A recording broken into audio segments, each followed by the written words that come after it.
Le parvis de Saint-Gilles, son marché et ses arbres. Une dizaine de feuillus en piteux état, menacés de disparition dans le nouveau projet de réaménagement de la place.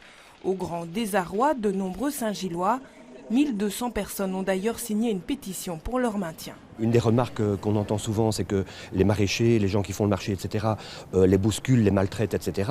Mais bon, non, je ne crois pas qu'ils font ça exprès d'une part. Et d'autre part, il y avait moyen de trouver des dispositions pour permettre justement de les protéger et de les maintenir en place. Pour l'opposition écolo, le projet de réaménagement a l'avantage de relier les deux parvis, mais présente aussi quelques inconvénients. Les arbres apportent quelque chose au niveau du parvis.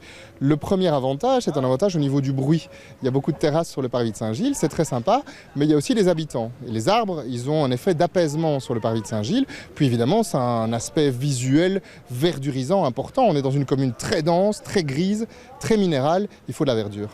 Une plainte formulée aussi par certains commerçants à laquelle la commune est sensible, tout en rappelant que les arbres sont apparus avant que le parvis ne devienne piéton et donnent priorité à d'autres fonctions comme le marché. Aujourd'hui, le caractère intime sera peut-être moins assuré par les arbres, mais par un système de lampions, donc un système très particulier qui va tourner la lumière vers l'intérieur.